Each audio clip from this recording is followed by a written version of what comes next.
तर महापालिकेच्या मुदत ठेवींमध्ये घट झाली आणि ठेवी कंत्राटदारांना वाटायला नसतात। उद्धव ठाकरेंनी फडणवीसांना हे उत्तर दिले।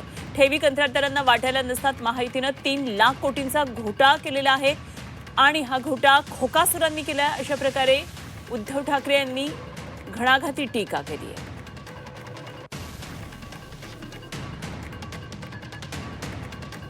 तुम्ही नेहमी सांगता माझ्या महानगरपालिकेमध्ये 70,000 कोटी रुपयाच्या फिक्स डिपॉझिट केले आहेत।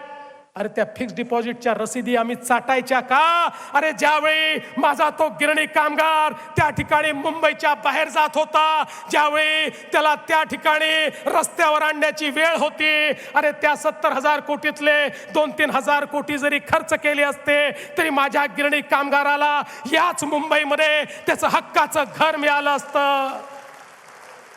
आम्हाला कागद आणि रसीदी चाटण्याकरता त्या ठिकाणी सत्ता नको आहे, आम्हाला जिवंत माणसाची सेवा करायची आहे।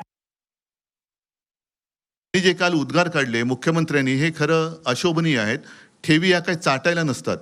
मला त्यांना सांगायचं तुमचं अगदी 100% बरोबर आहे। ठेवी या चाटायला नसतात, पण त्याचप्रमाणे त्या कॉन्ट्रॅक्टरचे बूट चाटून त्यांना वाटायला नसतात। त्यांनी पूर्णपणे संपूर्ण विल्हेवाट लावण्याचं ठरवलेलं आहे। साधारणतः एक जमा खर्च याचा एक तारतम्य ठेवून ताळमेळ घातला जातो आणि जो खर्च केला जातो, आपल्याकडे सर्व जे काही सोर्सेस आहेत त्यातनं पैसा किती जमा होणार आहे, पुढच्या काही वर्षात किती येणार आहे आणि त्यानुसार प्रोजेक्ट हे आखले जातात, ठरवले जातात। अशा प्रकारे मुंबई महापालिकेच्या ज्या ठेवी आहेत या संदर्भात या महत्त्वाच्या मुद्द्यावरून आता पुढचा काही काळ हे वातावरण तापणार असंच दिसतं आहे। काल मुख्यमंत्री देवेंद्र फडणवीस यांनी मुंबई महापालिकेच्या या मुदत ठेवींसंदर्भात आपल्या भाषणामध्ये जे भाष्य केलं होतं त्याला आज उद्धव ठाकरे यांनी प्रत्युत्तर दिलेले। 3 लाख कोटींचा घोटाळा झाल्याचा सुद्धा त्यांनी आरोप केलेला आहे। खोकासुरांनी हा सगळा घोटाळा केला असल्याचं त्यांनी म्हटलेलं आहे।